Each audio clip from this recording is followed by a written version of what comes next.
Una emocionante historia de amor donde un millonario arrogante tiene su corazón transformado al ver a la camarera cuidando a su madre con cariño, despertando en él sentimientos profundos e inesperados. El Audi negro de Alejandro Montes de Oca serpenteaba por las estrechas callejuelas de Guanajuato como una serpiente lustrosa, fuera de lugar entre los edificios coloniales de colores vibrantes.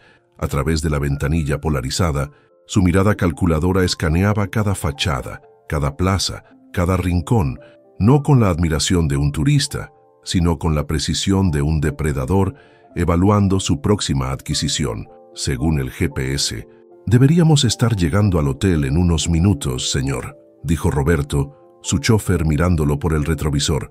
Alejandro apenas asintió, absorto en la pantalla de su tablet, donde el mapa de la ciudad se superponía con proyecciones digitales de lo que pronto sería Hacienda Real Resort and Spa, un complejo turístico que transformaría este rincón de México en un destino exclusivo para viajeros de lujo. «Mira eso», murmuró, señalando un conjunto de casas antiguas que se aferraban a la ladera de la montaña. «Todo ese sector es perfecto para la primera fase. Calculo que podríamos empezar las demoliciones en menos de 3 meses». Las palabras demoliciones flotaron en el aire acondicionado del vehículo. Roberto ajustó su corbata incómodo, pero mantuvo su expresión profesional. Conocía a su jefe desde hacía 5 años y sabía que para Alejandro Montes de Oca, de 38 años, la realidad se dividía en 2 categorías: activos y obstáculos, y en su mundo, los obstáculos existían únicamente para ser eliminados, a solo unas calles de distancia, en un pequeño apartamento donde la pintura amarilla se descascaraba en las esquinas.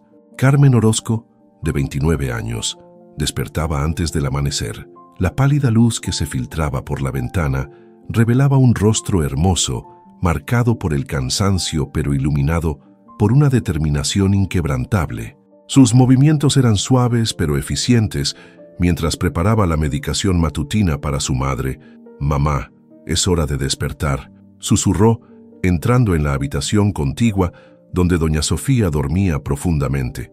La anciana abrió los ojos, momentáneamente despejados antes de que la confusión habitual del Alzheimer nublara su mirada. «Mariana, ¿eres tú, Mariana?», preguntó con voz temblorosa. Carmen respiró hondo, acostumbrada al dolor de no ser reconocida por su propia madre.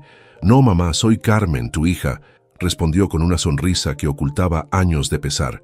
«Es hora de tu medicina», mientras ayudaba a su madre a incorporarse.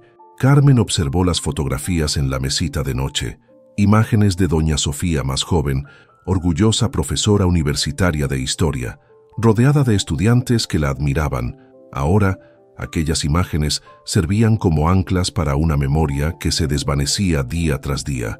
Como agua entre los dedos, 40 minutos después, con su madre alimentada y bajo el cuidado de la vecina, Carmen corría por las callejuelas empedradas hacia el restaurante El Callejón del Beso, donde trabajaba como mesera. Su uniforme perfectamente planchado contrastaba con el desgaste de sus zapatos. Como enfermera graduada, nunca había imaginado que serviría mesas, pero la enfermedad de su madre había redibujado el mapa de sus sueños. La imagen de Carmen alimentando a su madre con infinita ternura perseguía a Alejandro. Llevaba 3 días regresando al mismo restaurante, sentándose en la misma mesa, pidiendo platos que apenas probaba. Sus ojos, antes fríos calculadores de ganancias, ahora seguían los movimientos de aquella mesera que lo había desafiado con dignidad el primer día. «Señor, ¿desea ordenar algo más?», preguntó Carmen, acercándose con recelo a su mesa. «Un café, por favor», y quizás Alejandro titubeó, algo inusual en él. «¿Tu compañía por unos minutos?». Carmen arqueó una ceja, entre sorprendida e indignada. «Mi trabajo es servirle café, no compañía», respondió con firmeza pero sin hostilidad. Alejandro sonrió, genuinamente divertido por primera vez en años. «Disculpa, no quise sonar. Así, es que te vi el otro día con tu madre», confesó, bajando la voz. Fue extraordinario. El rostro de Carmen se transformó. La profesional se desvaneció, dejando ver a la hija vulnerable que luchaba diariamente contra un enemigo invisible que le robaba a su madre pedazo a pedazo. «No debería haber visto eso», murmuró incómoda. «Don Emilio me permite traerla cuando no hay quien la cuide. No es algo que...» Un estruendo interrumpió la conversación. La lluvia, que había amenazado todo el día, finalmente había estallado sobre Guanajuato con furia tropical. Las gotas golpeaban los adoquines centenarios como si quisieran borrar la historia misma. «Parece que tendrás que esperar para irte», comentó Alejandro, mirando por la ventana el aguacero que convertía las calles en pequeños ríos. 2 horas después, cuando el restaurante cerró y la lluvia no cedía, Carmen miraba nerviosa su reloj. Su preocupación era palpable. «Mi madre está sola», explicó ante la mirada inquisitiva de Alejandro, que había permanecido allí trabajando en su computadora. «La vecina que la cuida solo podía quedarse hasta las 9. Tengo mi auto afuera. ¿Puedo llevarte?», ofreció él cerrando su laptop. Carmen dudó aceptar la ayuda de un extraño, especialmente uno que claramente pertenecía a un mundo tan distinto al suyo. Iba contra su naturaleza independiente, pero el pensamiento de su madre, desorientada, posiblemente asustada por la tormenta, decidió por ella. El trayecto comenzó en silencio incómodo. Las calles estrechas se habían transformado en canales venecianos, haciendo que el lujoso Audi avanzara con dificultad. «¡Detente!», gritó de repente Carmen, inclinándose hacia adelante. «Allí, es ella». En la esquina, bajo la luz mortecina de un farol, una figura menuda en bata de casa vagaba desconcertada bajo la lluvia torrencial. Doña Sofía, descalza y empapada, miraba a su alrededor como si el mundo entero fuera un lugar extraño y aterrador. Carmen saltó del auto antes de que se detuviera por completo. Alejandro la siguió por instinto, sin importarle que su traje italiano quedara arruinado. «¡Mamá, mamá!», Carmen abrazó a la anciana, que temblaba de frío y confusión. «Estoy aquí, soy Carmen, tu hija. Quiero ir a casa», balbuceó doña Sofía, con los ojos perdidos. «Tengo que corregir los exámenes antes del lunes». Alejandro se quitó su abrigo y lo colocó sobre los hombros de la anciana. El gesto, tan sencillo y tan ajeno a sus hábitos, lo sorprendió a él mismo por un instante. Mientras ayudaba a Carmen a llevar a su madre al auto, sintió algo que no experimentaba desde la infancia, la sensación de ser realmente necesario, no por su dinero o poder, sino simplemente por estar allí. El pequeño apartamento de Carmen era un estudio en simplicidad y cuidado. Cada objeto, aunque modesto, estaba dispuesto con intención. Alejandro observaba en silencio cómo Carmen secaba y cambiaba a su madre. Le daba medicación y le hablaba con la paciencia infinita que solo el amor verdadero conoce. «¿Por qué lo haces?», preguntó finalmente cuando doña Sofía se quedó dormida. «¿Podrías internarla en algún lugar?». «Podría abandonarla», completó Carmen con una mezcla de cansancio y determinación. «Ella nunca me abandonó, ni cuando estudiaba y trabajaba al mismo tiempo para pagar mi carrera de enfermería, ni cuando todos le decían que era una tontería que una mujer estudiara tanto». Alejandro sintió esas palabras como un puñal. Su propia madre lo había abandonado a los 12 años, dejándolo con un padre emocionalmente ausente. Había construido su imperio financiero sobre los cimientos de ese abandono, como si cada nuevo logro fuera un grito silencioso diciendo: «Mira lo que soy capaz de hacer sin ti. Déjame ayudarte», ofreció, sacando su chequera. «Puedo hacer que tenga los mejores cuidados que tú puedas». «No todo en la vida tiene precio, señor Montes de Oca», interrumpió Carmen con una dignidad que lo desarmó. «Algunas cosas simplemente se hacen por amor». Esa noche, mientras regresaba a su lujoso hotel, la lluvia había cesado, pero una tormenta diferente se desataba dentro de Alejandro. Por primera vez en años, se preguntó si todo lo que había construido valía realmente algo. Si había confundido el valor con el precio.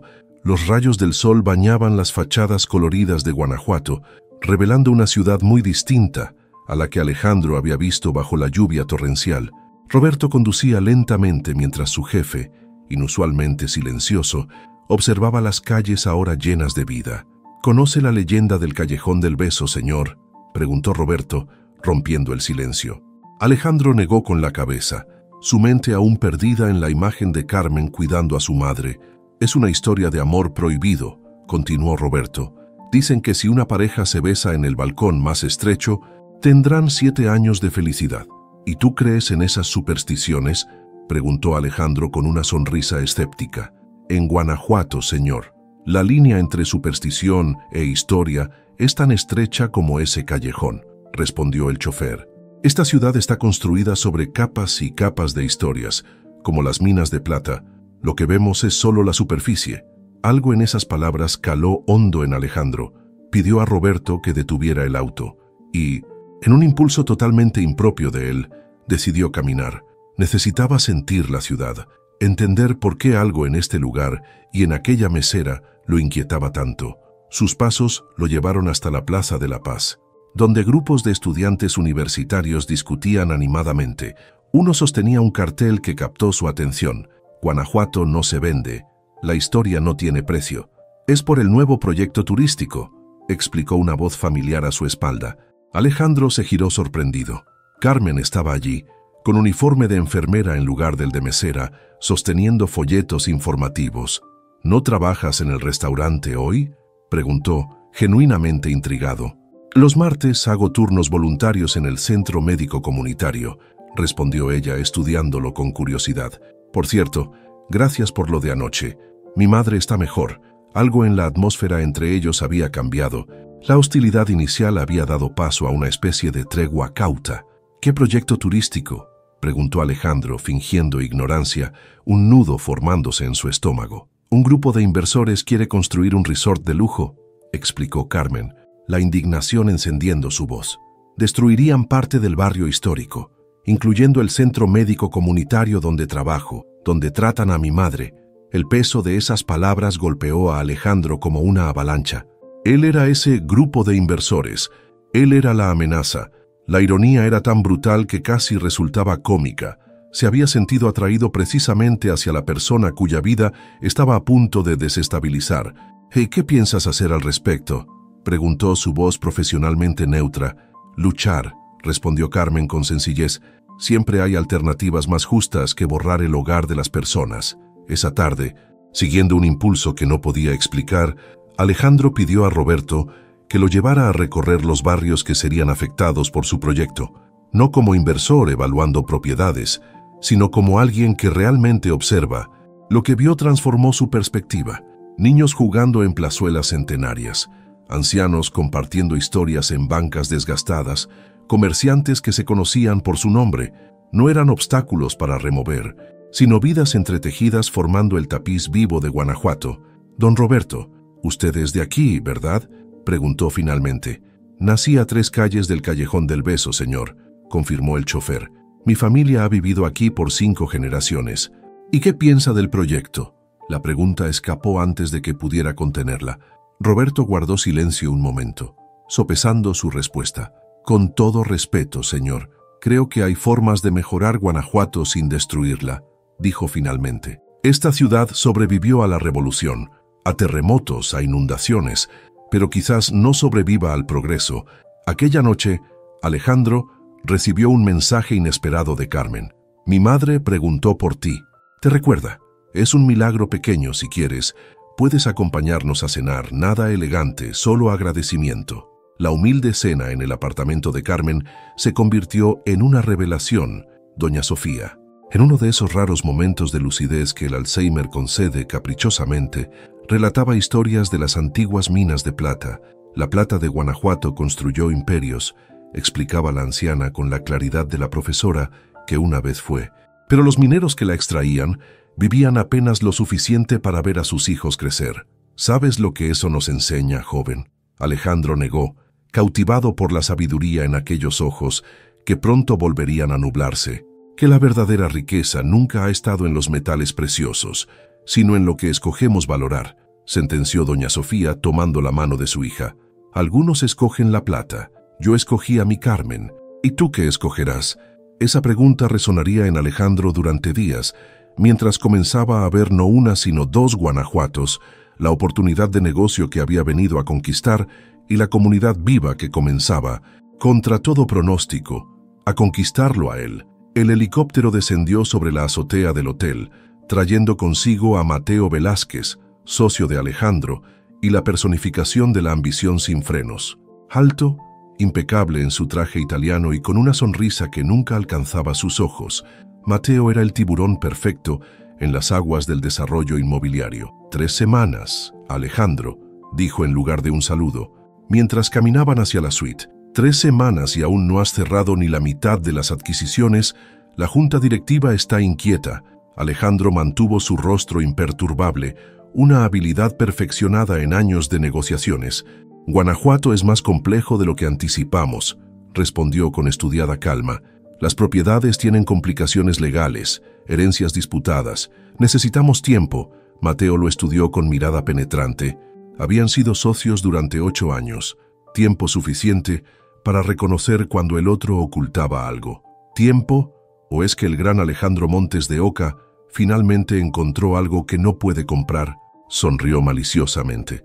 Roberto me contó sobre tus paseos por la ciudad, sobre cierta mesera. El rostro de Alejandro se tensó imperceptiblemente. Roberto debería concentrarse en conducir. Oh, lo hace excelentemente. Mateo se sirvió un whisky del minibar. Tanto que te siguió discretamente ayer. Interesante elección de compañía para cenar. Un empresario de tu calibre compartiendo mesa con una mesera y su madre enferma. El silencio que siguió fue denso. Peligroso. Siempre has sido brillante para los negocios, Alejandro, continuó Mateo, pero terrible para separar lo personal de lo profesional. Recuerda lo que sucedió en Cancún con aquella activista ambiental. El recuerdo era una herida que aún escocía. Alejandro había dudado entonces, retrasando un proyecto similar por las preocupaciones ambientales de una mujer que creyó sincera. La traición llegó cuando descubrió que ella solo buscaba aumentar el precio de su terreno. Esto es diferente, murmuró. Siempre lo es. Mateo sonrió con condescendencia. Escucha, no me importa si quieres divertirte con la mesera. De hecho, podría ser útil. Las mujeres como ella conocen a toda la comunidad. Saben quién está dispuesto a vender, quién necesita un empujón. Úsala como siempre hemos hecho. Las palabras le revolvieron el estómago a Alejandro de una manera que no había experimentado en años. Mientras tanto, en la clínica comunitaria donde Carmen realizaba trabajo voluntario, una figura del pasado reaparecía en su vida. Carmen Orozco, no puedo creer que sigas en Guanajuato. La voz grave y educada la hizo girarse. Javier, Carmen casi dejó caer el expediente que sostenía Javier Mendoza, su exnovio, estaba allí, tan apuesto como siempre, con su bata de médico y esa sonrisa que alguna vez había amado. 5 años atrás, él había elegido su carrera en Ciudad de México sobre su relación, dejándola atrás. Estoy de visita, supervisando un programa de extensión del Hospital Nacional, explicó acercándose. Te he buscado desde que llegué. Sigues tan hermosa como siempre. Carmen sintió una mezcla de emociones contradictorias. El amor juvenil, la traición y ahora la incomodidad. Gracias, estoy ocupada ahora, Javier, respondió profesionalmente. Tenemos muchos pacientes, lo sé, y también sé sobre tu madre. Su tono se suavizó. Carmen, el Hospital Nacional tiene un programa experimental para Alzheimer. Podría incluirla. Los mejores especialistas. Tratamientos que aquí nunca podría. La oferta quedó suspendida en el aire, tentadora y aterradora a la vez. Carmen sintió que el suelo se movía bajo sus pies. ¿Por qué harías eso?, preguntó. Recelosa, Javier tomó sus manos ignorando cómo ella se tensaba. Porque nunca dejé de pensar en ti. Cometí un error al irme así. Dame otra oportunidad, Carmen. Tu madre recibiría el mejor tratamiento en México y tú podrías retomar tu carrera como enfermera verdadera, no como mesera y voluntaria. La propuesta era un salvavidas para su madre, pero con un precio que no estaba segura de querer pagar. Esa tarde, mientras Alejandro recorría las propiedades clave del proyecto con Mateo, Roberto conducía en silencio. Observando a su jefe a través del retrovisor, notaba los cambios sutiles, la mirada menos fría, la atención genuina cuando pasaban cerca del centro comunitario, la manera en que observaba a las familias en las plazas. Al detenerse en un semáforo, Alejandro notó un grupo de personas reunidas frente a una de las propiedades que planeaban adquirir. Entre ellas reconoció a Carmen repartiendo volantes. ¿Qué sucede allí?, preguntó, aunque intuía la respuesta. Es la casa de los Gutiérrez, señor, respondió Roberto. Familia de artesanos. Viven allí desde hace 4 generaciones. El centro médico comunitario renta el primer piso a precio simbólico. Alejandro recordó que en los planos esa propiedad aparecía marcada como adquisición prioritaria, justo donde iniciarían las demoliciones. Deténgase, ordenó ignorando la mirada irritada de Mateo. Se acercó lo suficiente para escuchar a Carmen explicando a los vecinos los detalles del proyecto, información que se suponía era confidencial. Su voz transmitía una convicción que hacía que incluso Alejandro dudara de sus propios planes. «Estas corporaciones creen que todo tiene precio», decía Carmen, «pero nuestra historia, nuestra comunidad, el centro donde cuidamos a nuestros enfermos, eso no se vende». Los aplausos de la multitud resonaron como un eco acusatorio. Alejandro regresó al auto, perturbado. «Tenemos una pequeña revolucionaria», comentó Mateo con desprecio. «Nada que no podamos manejar. Un pequeño accidente estructural en ese edificio, y las autoridades lo declararán inhabitable. Problem solved». La frialdad calculada en su voz, algo que antes Alejandro habría apreciado como eficiencia empresarial, ahora le pareció monstruosa. «No», se escuchó decir, «buscaremos otra aproximación». Esa noche, en la soledad de su suite, Alejandro enfrentaba la peor crisis de su carrera. No eran los números los que no cuadraban, sino los valores. Por primera vez, veía claramente el impacto humano de sus decisiones empresariales, materializado en el rostro de Carmen, en doña Sofía, en Roberto, en cada persona que había conocido en sus recorridos por la verdadera Guanajuato. Su teléfono sonó con un mensaje de Carmen. «Sé quién eres realmente. Necesitamos hablar». Los túneles subterráneos de Guanajuato nunca habían parecido tan apropiados como metáfora, bajo la superficie pulida de su éxito. Alejandro descubría pasadizos emocionales que creía sellados hacía tiempo, conduciendo a verdades que ahora tendría que confrontar. La cafetería El Minero estaba casi vacía cuando Alejandro llegó. En la esquina más alejada, Carmen esperaba con un folder gastado sobre la mesa y una expresión que mezclaba ira y decepción. Se había quitado el uniforme del restaurante, vestía jeans simples y una blusa blanca que la hacían parecer más vulnerable y, paradójicamente, más fuerte. «Llegas tarde», dijo cuando él se sentó frente a ella. «El tráfico», mintió Alejandro. La verdad era que había pasado 20 minutos en el auto, reuniendo el valor necesario. Carmen abrió el folder y deslizó varios documentos hacia él. Planos, proyecciones financieras, estudios de impacto ambiental selectivamente editados, todos con el membrete de Montes de Oca Development Group. «Los olvidaste en tu abrigo», explicó. «La noche de la tormenta, cuando ayudaste a mi madre». Alejandro sintió el mundo detenerse. En sus años de carrera, nunca había cometido un error tan básico, tan devastador, y sin embargo, al mirar aquellos papeles, sintió también un extraño alivio. La verdad, por dolorosa que fuera, estaba finalmente sobre la mesa. «Carmen, puedo explicarlo». «¿Explicar qué exactamente?» Su voz era controlada, pero vibraba con intensidad. «¿Cómo fingiste interés en una simple mesera mientras planeabas destruir su hogar? ¿Cómo cenaste en mi casa? Miraste a los ojos a mi madre enferma, sabiendo que tu proyecto eliminaría el único centro médico que puede tratarla». Cada palabra era un golpe preciso, certero. Alejandro había enfrentado negociadores implacables, rivales corporativos despiadados, pero nunca se había sentido tan desarmado como ante esta mujer, y su honesta indignación. «No estaba fingiendo», respondió finalmente. «Lo que sea que esté pasando entre nosotros es real. Y sí, vine a Guanajuato por el proyecto, pero desde que te conocí, desde que vi cómo cuidas a tu madre, algo ha cambiado». Carmen rió sin humor. «¿Esperas que crea eso? He conocido a hombres como tú toda mi vida, Alejandro. Hombres que piensan que todo y todos tienen un precio. Yo era ese hombre», admitió. «Quizás aún lo soy, pero estoy cuestionando cosas que nunca antes cuestioné. Y todo empezó contigo». La intensidad en su mirada hizo que Carmen desviara los ojos, momentáneamente desconcertada por la aparente sinceridad. «Palabras», murmuró. «Las palabras son fáciles, los hechos permanecen. Tu proyecto destruirá este barrio. Puedo cambiarlo», ofreció Alejandro, las palabras saliendo antes de que pudiera considerar sus implicaciones. «Podemos modificar los planos, preservar el centro médico, las estructuras históricas más importantes. ¿Y crees que eso lo arregla todo?» Carmen lo miró fijamente. «No entiendes nada. No se trata solo de edificios, es sobre personas, vidas entretejidas durante generaciones. No puedes simplemente rediseñar una comunidad como si fuera una de tus propiedades». El teléfono de Alejandro vibró insistentemente. Mateo lo ignoró. Dame una oportunidad, pidió. Déjame mostrarte que puedo hacer las cosas de manera diferente. Carmen guardó silencio, estudiándolo como si intentara leer la verdad en su rostro. Te daré una semana, dijo finalmente. Una semana para demostrar con acciones, no palabras, que eres diferente al monstruo corporativo que describe este folder.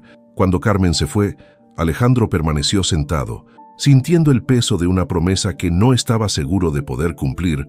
Su teléfono vibró nuevamente. Esta vez contestó. ¿Dónde diablos estás? La voz de Mateo era cortante. Tenemos una situación. La situación resultó ser Mateo tomando el control. En una habitación del hotel convertida en centro de operaciones, un equipo legal trabajaba frenéticamente. Mientras tú jugabas al enamorado, yo resolví nuestro problema, anunció Mateo con suficiencia. Encontramos que el centro médico tiene irregularidades en sus permisos, una pequeña donación al departamento de inspección, y voilà, orden de desalojo en 3 días. Alejandro sintió náuseas. Este era exactamente el tipo de táctica que habían empleado decenas de veces. «Cancélalo», ordenó. Mateo lo miró como si hubiera perdido la razón. «Disculpa, dije que lo canceles. Buscaremos otra forma». «No hay otra forma, Alejandro». Mateo se acercó bajando la voz. «Los inversionistas quieren resultados. El consejo está inquieto. Vas a arriesgar todo lo que construimos por una mesera con bonita sonrisa». Antes de que pudiera responder, un nuevo personaje entró en escena, Javier Mendoza, impecable en su traje caro, estrechó la mano de Mateo. «Doctor Mendoza, gracias por venir», sonrió Mateo. «Alejandro, te presento a nuestro nuevo aliado. El doctor dirige el programa de salud comunitaria del Hospital Nacional». Alejandro reconoció el nombre instantáneamente. El exnovio de Carmen. El doctor ha accedido a certificar que el centro médico no cumple con los estándares mínimos de salubridad, continuó Mateo. A cambio, ofreceremos becas para que algunos pacientes, incluyendo cierta anciana con Alzheimer, reciban tratamiento en Ciudad de México. La trampa era perfecta, elegante en su crueldad. Ofrecían salvar a la madre de Carmen a cambio de destruir la comunidad que ella defendía. Y lo peor, el instrumento de esta traición sería el hombre que una vez amó. «No puedes hacer esto», murmuró Alejandro. «Ya está hecho», respondió Mateo, triunfante. «Oh, y hay más. Hablé personalmente con la señorita Orozco esta mañana». El corazón de Alejandro se detuvo. «¿Qué le dijiste, la verdad?» Mateo sonrió. «Que mientras tú la entretenías con promesas vacías, nosotros avanzábamos con el proyecto. Le ofrecí $500,000 para que se lleve a su madre y desaparezca silenciosamente». «No lo aceptará», dijo Alejandro. Pero la duda se filtró en su voz. «Todos tienen un precio, amigo mío. ¿Tú me enseñaste eso?» Mateo le palmeó el hombro. «Le di hasta mañana para decidir. ¿Su madre o su comunidad? Incluso las santas deben elegir eventualmente esa noche, mientras las primeras decoraciones para el Día de los Muertos comenzaban a aparecer en las calles de Guanajuato. Alejandro enfrentaba su propia muerte metafórica, el hombre que había sido, el imperio que había construido, los valores o la falta de ellos que lo habían guiado. Todo se desmoronaba ante la simple pregunta que doña Sofía le había planteado días atrás. ¿Y tú qué escogerás? En su desesperación hizo algo que nunca antes había considerado. Llamó a Roberto, no como su chofer, sino como un nativo de Guanajuato que podría entender la encrucijada moral en la que se encontraba. «Necesito tu consejo», admitió las palabras extrañas en su boca. «No como mi empleado, como alguien que ama esta ciudad». Roberto lo miró largamente antes de responder. «En las minas, señor, cuando un túnel amenaza con colapsar, a veces la única solución es derrumbarlo controladamente para salvar el resto. Quizás sea hora de decidir qué parte de su vida está dispuesto a sacrificar». Mientras tanto, en su pequeño apartamento, Carmen lloraba silenciosamente mientras sostenía el cheque que Mateo le había ofrecido. Suficiente dinero para el tratamiento de su madre durante años, suficiente para comenzar una nueva vida lejos de allí. El precio de su silencio, el costo de su traición a todo lo que creía. Afuera, las calaveras de azúcar y papel maché comenzaban a adornar los altares, recordando a todos que la muerte siempre está presente. Observando las decisiones que definen quiénes somos realmente en vida, las calles de Guanajuato se vestían de naranja y púrpura. El aroma dulce de pan de muerto y cempasúchil impregnaba el aire mientras los preparativos para el Día de los Muertos transformaban la ciudad. Alejandro caminaba como un fantasma entre los vivos, buscando desesperadamente a Carmen. Después de descubrir la manipulación de Mateo, la encontró en el cementerio, arreglando con manos temblorosas la pequeña tumba de su padre. «Tu socio ya me lo contó todo», dijo Carmen sin voltear, sintiendo su presencia. «¿Vienes a ver si acepté su dinero?» «Vine a pedirte perdón», respondió Alejandro, la palabra perdón tan extraña en sus labios como una lengua extranjera. «¿Qué a decirte que voy a detenerlo?» Carmen se giró, sus ojos enrojecidos pero firmes. «¿Cómo es tu empresa, tu proyecto? Ya no estoy seguro de qué es mío y qué no», confesó. «Necesito mostrarte algo. ¿Puedo ver a tu madre esta noche?» La petición era extraña, pero algo en su desesperación parecía genuino. Carmen aceptó con reticencia. El pequeño apartamento olía a chocolate caliente y pan dulce. Doña Sofía estaba inusualmente lúcida, quizás estimulada por las decoraciones coloridas del Día de los Muertos que Carmen había dispuesto con esmero. «El joven de los ojos tristes», sonrió la anciana al ver a Alejandro. «¿Has regresado?» Alejandro se arrodilló junto a su silla. «Señora, necesito preguntarle algo. ¿Recuerda usted a sus estudiantes de la universidad? ¿De los años 80? Carmen frunció el ceño. «Confundida, mamá, no tienes que. Recuerdo a todos mis estudiantes», interrumpió doña Sofía con dignidad. «Sus rostros vienen y van, como las nubes, pero están aquí», tocó su corazón. «Especialmente a los que sufrían, como aquella chica. ¿Cómo se llamaba? Tenía ojos como los tuyos». El corazón de Alejandro dio un vuelco. «Mariana», aventuró apenas respirando. La anciana iluminó su rostro. «Mariana, claro, brillante estudiante, tan asustada siempre con ese esposo terrible». Carmen observaba el intercambio, perpleja. «¿Conociste a mi madre?», preguntó a Alejandro. «No», respondió él, con voz quebrada. «Mariana era mi madre». El silencio que siguió fue tan denso que parecía otro ocupante en la habitación. «Las fotos», murmuró Carmen de repente, dirigiéndose a un viejo baúl de madera. Mamá guardaba fotos de todas sus clases. Con manos temblorosas, extrajo álbumes polvorientos. Alejandro los revisó febrilmente hasta que un rostro lo paralizó. Una joven de cabello oscuro y ojos exactamente como los suyos sonreía tímidamente en una foto grupal. Su madre, 20 años más joven que en sus últimos recuerdos de ella. Esta es, no pudo terminar. Doña Sofía se acercó entrecerrando los ojos. Mariana Gutiérrez estudiaba historia del arte. Siempre llegaba con moretones que trataba de esconder. Un día me contó que su esposo, un empresario importante, la golpeaba, que temía por su hijo pequeño. La revelación golpeó a Alejandro como un puñetazo físico. Su padre siempre le había dicho que su madre los abandonó por otro hombre, que nunca los quiso realmente. «Ella no me abandonó», murmuró, las piezas encajando dolorosamente. Estaba escapando, Carmen. Superando momentáneamente su enojo, colocó una mano sobre su hombro.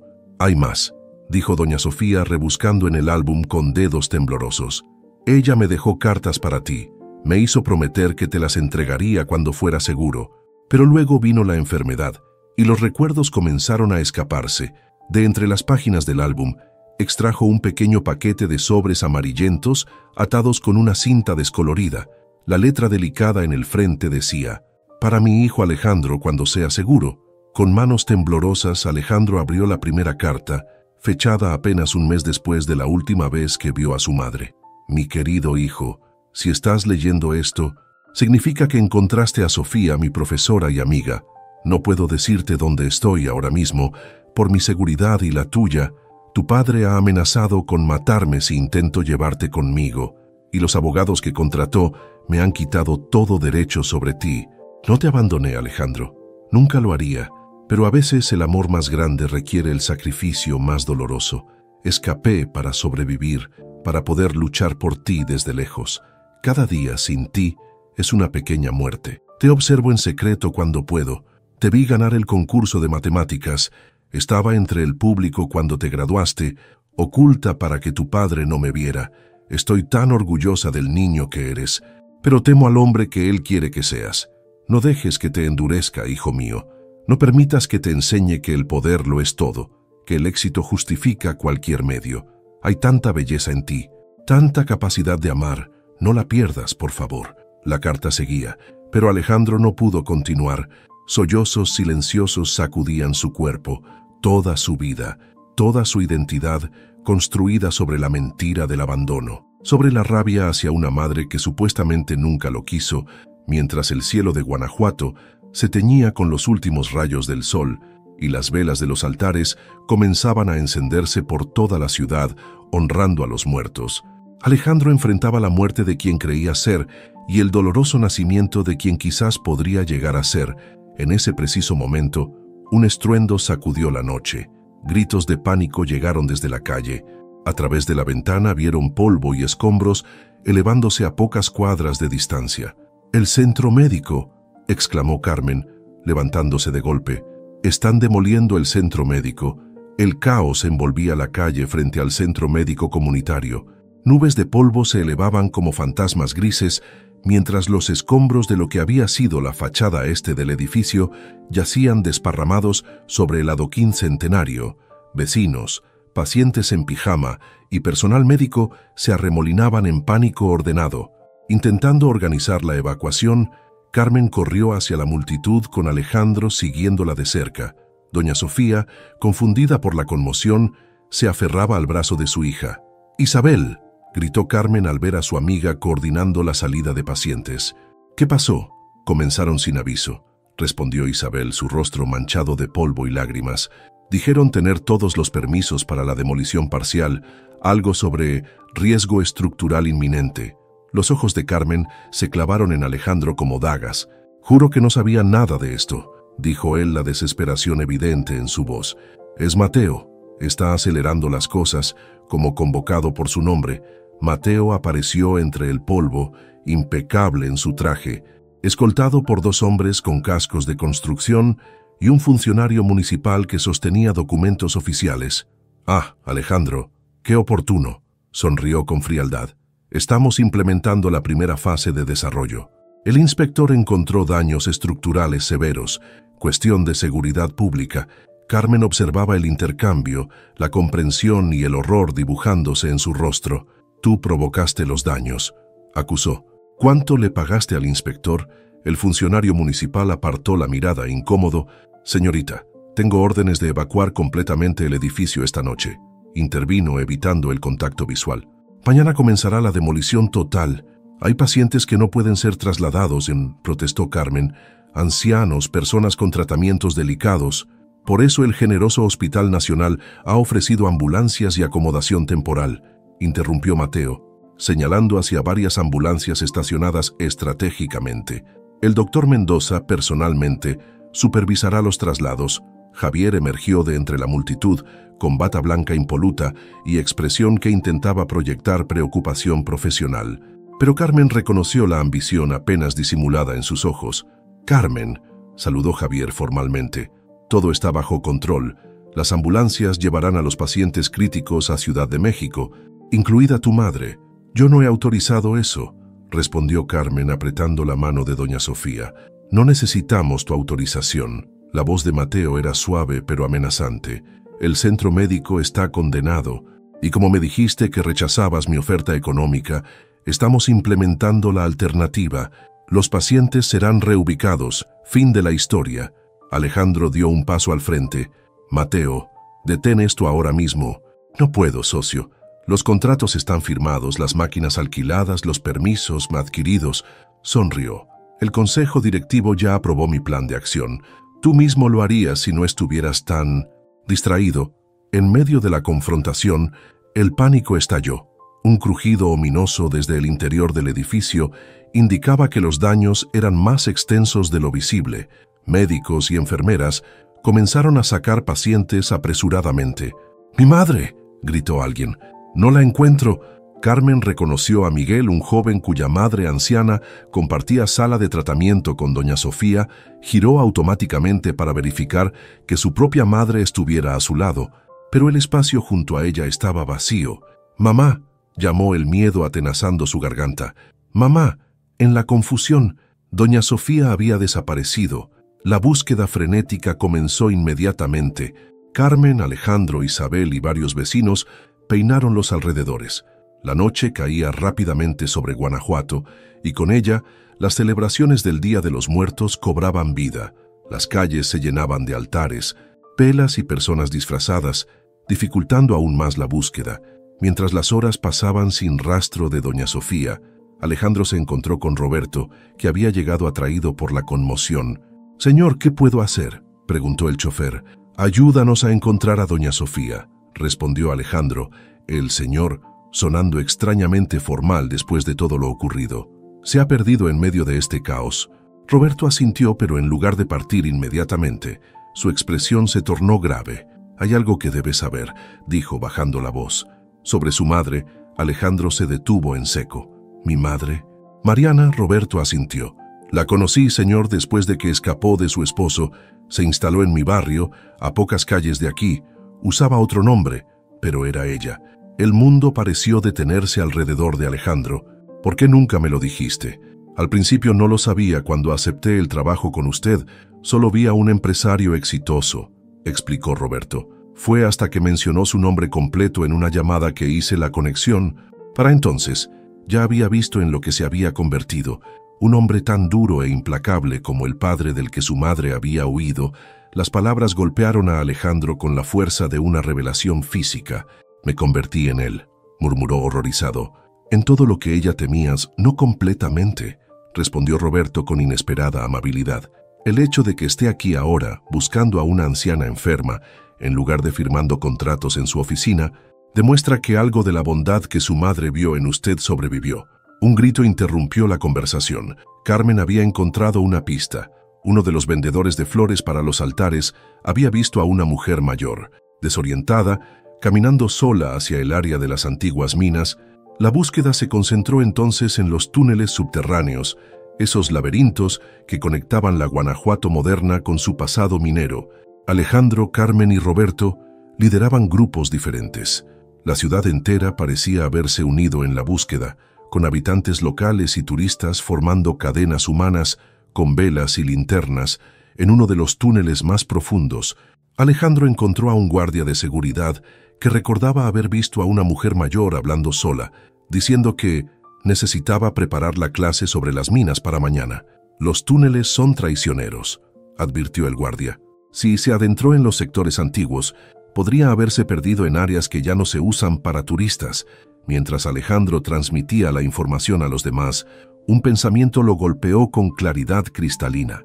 Estos túneles, oscuros y laberínticos, eran el perfecto símbolo de su propia vida. Había pasado años excavando galerías de éxito material sin ver que se alejaba cada vez más de la luz, de la verdad, de lo que realmente importaba.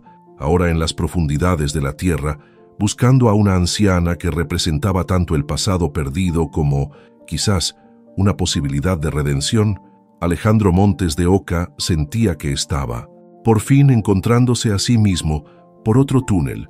Carmen avanzaba con el corazón latiéndole en la garganta. Cada minuto que pasaba aumentaba el riesgo para su madre, el Alzheimer, la confusión, la oscuridad. Todo conspiraba para crear el peor escenario posible. La celebración de los muertos continuaba en la superficie, ajena a la desesperada búsqueda subterránea. Las calaveras sonrientes y las flores brillantes parecían ahora un recordatorio cruel de la frágil línea entre la vida y la muerte. Entre el recuerdo y el olvido, las antiguas galerías de la mina resplandecían con inquietante belleza. Para el Día de los Muertos, el ayuntamiento había permitido decorar las secciones turísticas con altares y ofrendas, transformando el vientre rocoso de la montaña en una catedral subterránea dedicada a la memoria. Velas de todos tamaños proyectaban sombras danzantes sobre las paredes de piedra, mientras fotografías en sepias y blanco y negro observaban desde altares improvisados. Como ventanas a un tiempo lejano, Alejandro se adentraba cada vez más, guiado por un instinto que no sabía que poseía. El rumor del agua filtrada desde la superficie creaba una música hipnótica, interrumpida ocasionalmente por el eco de voces distantes de otros buscadores. Cada galería explorada y vacía aumentaba su desesperación. El tiempo jugaba en contra de doña Sofía. «No está en los sectores turísticos», informó Roberto, alcanzándolo en una intersección. «Debemos revisar las zonas restringidas». Alejandro asintió, decidido. La culpa pesaba sobre él como la montaña misma. Todo esto, la demolición, el caos, La desaparición de doña Sofía era consecuencia directa de ambiciones que ahora le parecían vacías y ajenas. Descendieron por un corredor estrecho, apenas iluminado, que conducía a una de las vetas más antiguas. El aire se tornaba más denso, cargado de historias y sacrificios pasados. Estas galerías habían sido excavadas con sangre. Generaciones de mineros murieron extrayendo la plata que enriqueció a unos pocos. Alejandro no pudo evitar la comparación con su propio imperio corporativo, construido sobre el sufrimiento invisible de comunidades como esta. Un débil resplandor anaranjado al final del túnel capturó su atención. Al acercarse, contuvo la respiración ante la visión que se presentaba en una amplia cámara subterránea, decorada para la festividad con flores y calaveras. Doña Sofía estaba sentada tranquilamente frente a un elaborado altar, observando las fotografías con expresión serena. «Doña Sofía», llamó suavemente, temiendo asustarla. La anciana volteó sin sobresaltarse, como si hubiera estado esperándolo. «¿Mariana?», preguntó, y luego, sacudiendo levemente la cabeza, «No, tú eres su hijo, el pequeño Alejandro». Él se acercó lentamente, arrodillándose junto a ella. «Todos la están buscando, doña Sofía. Carmen está muy preocupada. Tenía que venir aquí», explicó la anciana con sorprendente lucidez. «Es donde enseñaba a mis estudiantes sobre la historia de Guanajuato, donde tu madre entendió que la verdadera riqueza nunca estuvo en la plata que extraían». Alejandro observó el altar frente a ellos. Entre las muchas fotografías, reconoció una que lo dejó sin aliento. Su madre, joven y sonriente, sosteniendo a un niño pequeño, él mismo, quizás a los 5 años, en un parque que no recordaba. «Ella venía a verme en secreto», continuó doña Sofía, su voz clara como si la niebla del Alzheimer se hubiera disipado momentáneamente.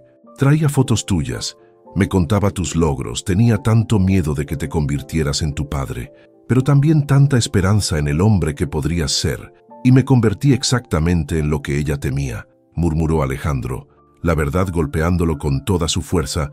«No del todo», sonrió doña Sofía tocando su rostro con mano temblorosa. «Estás aquí, ¿no es cierto? Y los ojos no mienten, hijo. Los tuyos tienen la misma bondad que los de ella». Pasos apresurados interrumpieron el momento. Carmen apareció en la entrada de la cámara, jadeante y aliviada. «Mamá», exclamó corriendo hacia ellos. «Gracias a Dios estás bien». Mientras Carmen abrazaba a su madre, Alejandro se apartó discretamente, abrumado por emociones que había mantenido enterradas toda su vida. Este lugar, estas mujeres, las cartas de su madre, todo desafiaba los cimientos de quien creía ser. El momento de introspección se rompió brutalmente cuando nuevas pisadas resonaron en el túnel. Mateo apareció, flanqueado por 2 hombres de aspecto intimidante, y sorprendentemente, Javier. ¡Qué escena tan conmovedora! El sarcasmo en la voz de Mateo cortaba como navaja. La familia reunida en las profundidades, poético, pero innecesario. Carmen se levantó, protectora. «¿Qué haces aquí?». «Asegurándome que el espectáculo termine», respondió Mateo. «Las demoliciones continuarán al amanecer, con o sin el consentimiento de tu nuevo amigo sentimental». Alejandro dio un paso adelante. «Se acabó, Mateo. Voy a detener el proyecto». Una carcajada fría resonó en la cámara de piedra. «Tú, el mismo hombre que me enseñó a ser despiadado en los negocios». Mateo negó con la cabeza. «Imposible. Ya presenté los nuevos planes al consejo directivo. Estás fuera, Alejandro. Una crisis personal que requiere tu retiro indefinido. Firmé con tu poder notarial. La traición era completa, calculada. Alejandro debería haberla visto venir. Él mismo había escogido a Mateo precisamente por su ambición sin límites. Para entonces, más personas habían llegado a la cámara. Atraídas por las voces, Roberto, Isabel, vecinos del barrio, incluso algunos turistas que participaban en la búsqueda, la cámara subterránea se convirtió en improvisado foro público. «Escúchenme todos». Alejandro elevó la voz, una calma extraña reemplazando su anterior confusión.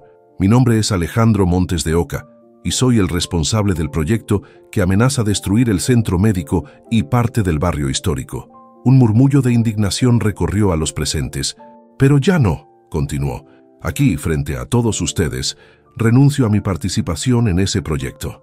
Más aún, usaré cada recurso legal a mi disposición para detenerlo». Mateo avanzó, furioso. No puedes hacer eso. Los contratos, los inversores.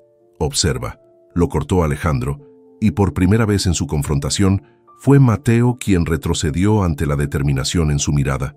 Se dirigió nuevamente a la multitud. El centro médico no será demolido. Al contrario, propongo un plan alternativo, la renovación completa del edificio, manteniendo su función comunitaria pero con equipamiento de última generación. Un centro que honre la memoria de quienes construyeron esta ciudad, no que la borre. La audiencia, inicialmente hostil, comenzaba a escuchar con interés. ¿Y quién financiará ese noble sueño?, intervino Javier con condescendencia. «¿Yo?», respondió Alejandro sin titubear. «Mi fortuna personal, no la de la empresa. Y no como inversión, sino como restitución». En ese momento, doña Sofía, que había permanecido en silencio, se puso de pie con sorprendente energía. Con paso decidido se acercó a Alejandro y, para asombro de todos, lo abrazó como una madre abraza a un hijo pródigo. «El hijo de Mariana», dijo con voz clara. Ella siempre supo que este día llegaría. La escena conmovió incluso a los más escépticos entre los presentes. Pero el momento de reconciliación se vio brutalmente interrumpido cuando doña Sofía, repentinamente, se llevó las manos al pecho y se desplomó. «¡Mamá!». El grito de Carmen desgarró el aire. Javier se adelantó, su instinto médico sobreponiéndose momentáneamente a las maniobras políticas. «Es un ataque cardíaco», diagnosticó tras una rápida evaluación. «Necesita atención inmediata. La ambulancia está en la superficie», informó alguien. «Tardaríamos al menos 20 minutos en llevarla por los túneles. No sobrevivirá tanto tiempo sin atención», sentenció Javier, la gravedad de la situación evidente en su rostro. «Necesitamos un desfibrilador, oxígeno. El centro médico tiene todo eso», dijo Carmen desesperada. «Está a menos de 200 metros en línea recta, pero los túneles nos obligan a un rodeo de kilómetros». Mateo, percibiendo que el público se volvía contra él, intentó recuperar el control. «Es lamentable, pero demuestra precisamente por qué el centro médico obsoleto debe ser reemplazado por instalaciones modernas». Su comentario oportunista provocó miradas de desprecio.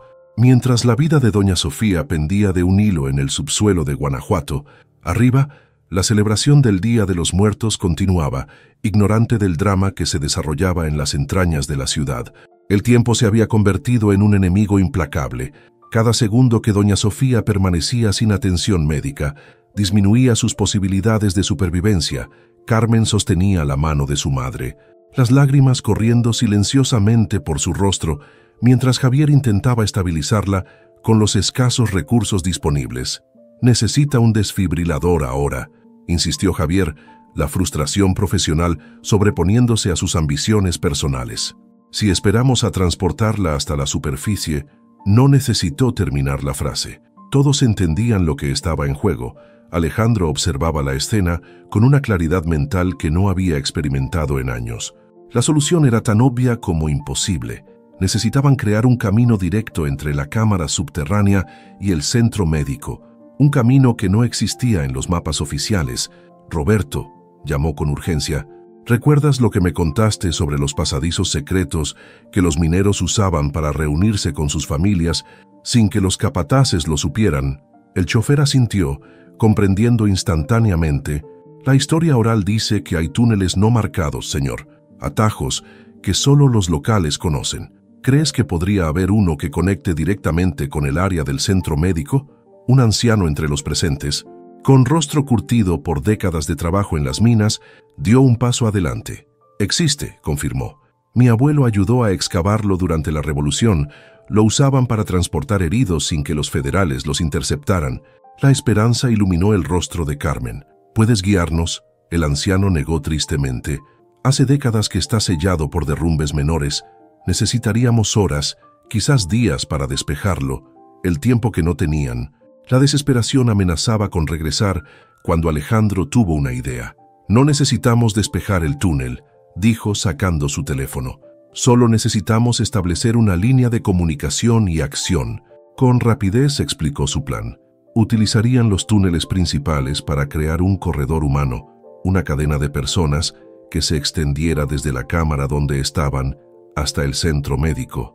El personal médico que había sido evacuado trasladaría el desfibrilador y otros equipos necesarios a través de esta cadena humana, siguiendo las instrucciones de Javier, quien permanecería junto a doña Sofía. «Es una locura», objetó Mateo. «¿Cuántas personas crees que necesitarías?» «Cientos», respondió Alejandro sin dudar. «Y las conseguiremos». Mientras Roberto organizaba a los presentes en una primera línea, Alejandro utilizó su teléfono para algo que nunca había hecho: pedir ayuda a extraños. Llamó a Isabel, quien había regresado a la superficie, pidiéndole que difundiera la emergencia entre los asistentes a la celebración del Día de los Muertos. En la superficie, la respuesta fue inmediata y conmovedora. Turistas y locales, muchos disfrazados con elaborados maquillajes de calavera, abandonaron sus celebraciones para formar parte del corredor humano que se extendía desde la entrada de los túneles hasta el centro médico parcialmente dañado. Dentro de los túneles, Alejandro utilizó su experiencia empresarial para organizar el flujo de información. Distribuyó a personas con teléfonos móviles cada 20 metros para que retransmitieran mensajes, creando un sistema de comunicación improvisado que permitiría coordinar la asistencia médica remota. «Necesitamos estabilizarla antes de intentar moverla». La voz de Javier resonaba con autoridad profesional. «Carmen, mantén su cabeza elevada, Alejandro. Necesito que sigas exactamente mis instrucciones para el masaje cardíaco».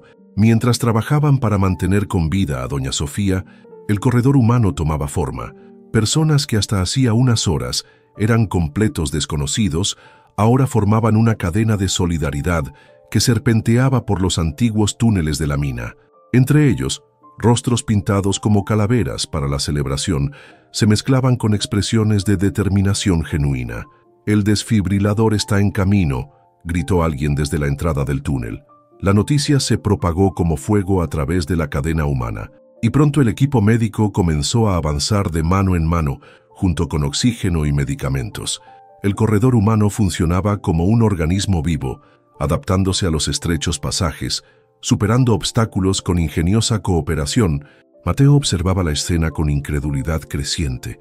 Lo que había comenzado como un intento desesperado se estaba convirtiendo en una demostración de fuerza comunitaria que amenazaba todo su cuidadosamente planeado proyecto. Los mismos residentes que él había descartado como obstáculos prescindibles estaban demostrando un poder colectivo que ningún documento legal podría contrarrestar. En el centro de la acción, Carmen y Alejandro trabajaban hombro con hombro, siguiendo las instrucciones de Javier, unidos por un propósito que trascendía sus diferencias. Cada vez que Alejandro miraba a Carmen, veía en ella el reflejo de lo que su madre había deseado para él, alguien capaz de valorar lo verdaderamente importante. El desfibrilador finalmente llegó a sus manos. Javier lo preparó con eficiencia profesional, impartiendo instrucciones precisas.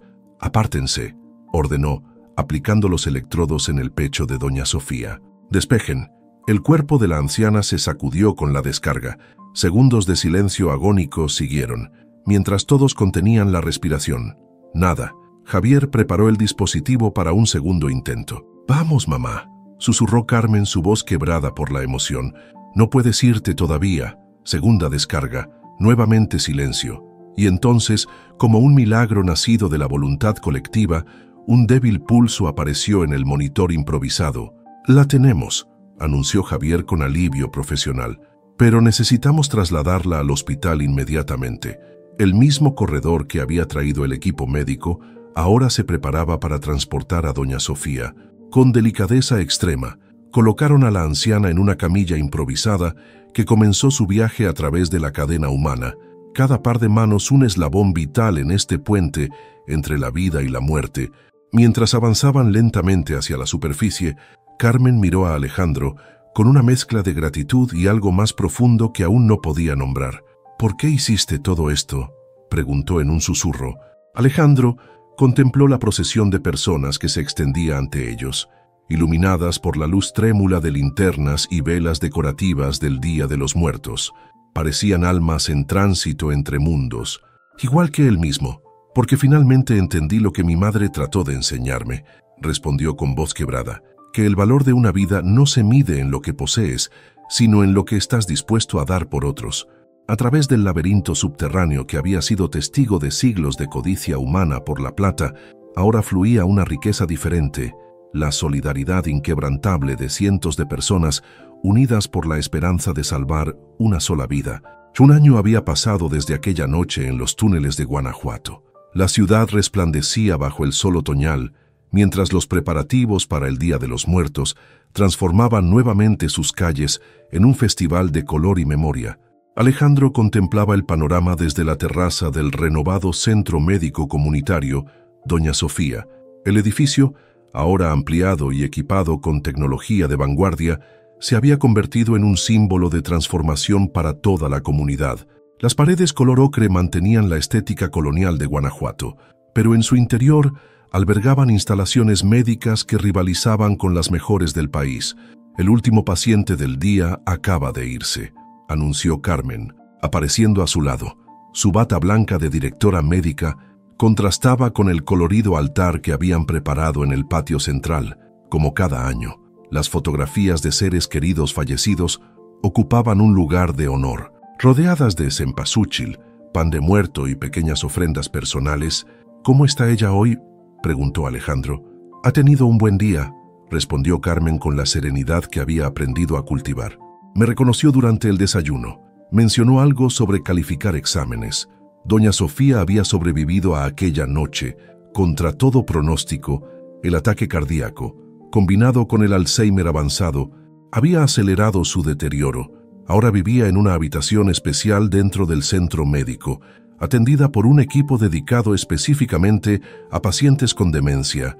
Los días de lucidez eran cada vez más escasos, pero cuando ocurrían, eran pequeños milagros que todos atesoraban. «¿Está lista la fotografía?», preguntó Alejandro. Carmen asintió, extrayendo de su bolsillo un marco plateado con la imagen de una mujer de cabello oscuro y ojos intensamente familiares. «Mariana merece su lugar en el altar este año», dijo suavemente. La madre de Alejandro había fallecido 3 años antes en un pequeño pueblo costero, sin que él lo supiera. Roberto había localizado la información tras meses de búsqueda paciente, demasiado tarde para reconciliaciones en vida, pero no para honrar su memoria y las lecciones que intentó transmitirle. Juntos bajaron al patio central, donde Isabel, Roberto y otros miembros de la comunidad daban los toques finales al altar principal. Los niños correteaban alrededor, algunos ya maquillados como pequeñas calaveras coloridas, ajenos a los dramas adultos que habían transformado sus vidas. El camino hasta ese momento había estado lleno de obstáculos. La batalla legal contra Mateo y los inversores del proyecto original consumió meses de esfuerzo y una parte considerable de la fortuna personal de Alejandro. La revelación pública de las tácticas cuestionables empleadas para obtener permisos de demolición había escandalizado a la opinión pública, generando un movimiento ciudadano que terminó forzando la retirada de los inversores. Javier había regresado a Ciudad de México tras comprender que sus motivaciones con Carmen nunca habían sido genuinas. En un gesto inesperado de redención profesional, ahora colaboraba a distancia con el programa de neurología del centro, enviando especialistas regularmente para evaluar a Doña Sofía y otros pacientes. «A veces no puedo creer todo lo que ha cambiado», comentó Carmen mientras colocaban la fotografía de Mariana en el altar. «Hace un año estábamos luchando por salvar un edificio condenado, ahora estamos transformando vidas». Alejandro observó las manos de Carmen, fuertes y delicadas a la vez, manos que sabían tanto de cuidar como de luchar, las mismas que ahora entrelazaba con las suyas sin palabras. En un gesto que expresaba todo lo que habían construido juntos, la Fundación aprobó la expansión del programa de monitoreo para pacientes con Alzheimer, informó Alejandro. «Pronto podremos implementarlo en 5 comunidades más». La Fundación Memoria Viva, creada con el capital que Alejandro había recuperado al desvincularse de su antigua empresa, se había convertido en su nuevo propósito. Utilizando su experiencia en tecnología, había desarrollado sistemas accesibles para que familias con recursos limitados pudieran cuidar mejor a sus seres queridos con demencia. El sol comenzaba a descender cuando Doña Sofía fue traída al patio en su silla de ruedas por una enfermera. Sus ojos, aunque nublados por la enfermedad, recorrieron con curiosidad las decoraciones y los rostros reunidos. Al detenerse frente al altar, algo pareció despertar en ella. «Mariana», exclamó de repente, señalando la fotografía. «¿Viniste a mi clase hoy?» Alejandro se arrodilló junto a ella, tomando su mano frágil entre las suyas. «Es mi madre, doña Sofía. ¿La recuerda?» La anciana lo miró confundida y luego, como si un rayo de claridad atravesara momentáneamente la niebla, sonrió. «Claro que sí. Tú eres su muchacho, el de corazón de oro», murmuró. Antes de que la confusión regresara a sus ojos, aquella frase, tan simple y pronunciada desde las profundidades de una mente que se desvanecía, tocó algo fundamental en Alejandro. Era así como su madre lo había descrito a doña Sofía, como alguien con corazón de oro. Incluso cuando él mismo había pasado décadas construyendo una armadura de frialdad a su alrededor, la celebración continuó mientras la noche caía sobre Guanajuato. Las calles se llenaron de música, procesiones de calaveras elegantes y el aroma dulce de pan recién horneado. En el patio del centro médico, una pequeña fiesta reunía a pacientes, personal y vecinos en una comunión que trascendía las divisiones de clase que una vez parecieron infranqueables. Carmen y Alejandro observaban la escena desde un rincón tranquilo, sus siluetas recortadas contra el resplandor de cientos de velas. «¿Sabes qué día es hoy, además del Día de los Muertos?», preguntó ella. Alejandro negó con la cabeza. «Hace exactamente un año que te vi alimentando a tu madre en el rincón del restaurante», respondió con voz suave. El momento que lo cambió todo, Carmen sonrió, recordando cuánto había detestado a aquel cliente arrogante que criticaba el servicio mientras ella soportaba el peso de una vida que se desmoronaba. «Si me hubieran dicho entonces que terminaríamos así», no necesitó completar la frase. Su relación, construida lentamente sobre las cenizas de la desconfianza inicial, había florecido en algo que ninguno de los dos había buscado, pero que ambos necesitaban desesperadamente. Mientras compartían ese momento de quietud, un mensajero se acercó a Alejandro. «Señor Montes de Oca, esto llegó para usted a la recepción», dijo, entregándole un paquete pequeño envuelto en papel marrón. El remitente era desconocido, pero el paquete contenía un diario gastado con una nota simple, encontrado entre las pertenencias de Mariana Gutiérrez. Pensé que debería tenerlo. Al abrirlo, Alejandro descubrió la letra delicada de su madre, narrando no solo su vida después de la huida, sino también secretos sobre las antiguas familias mineras de Guanajuato, incluida una revelación sorprendente.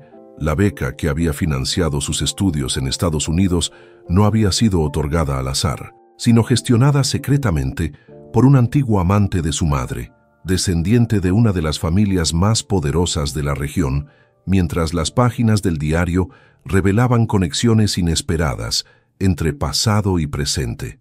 Alejandro comprendió que su historia y la de Carmen apenas comenzaban. Como la plata enterrada en las entrañas de Guanajuato durante siglos, hay tesoros que solo se descubren cuando uno está dispuesto a aventurarse en las profundidades más oscuras. Armado únicamente con la luz de la verdad y un corazón dispuesto a recordar, en tiempos donde la plata definía el valor de un hombre, ellos habían encontrado algo más valioso: la capacidad de transformar el dolor en propósito, el abandono en conexión y el miedo en valentía para construir algo que perduraría mucho después de que sus nombres fueran solo fotografías en algún altar futuro.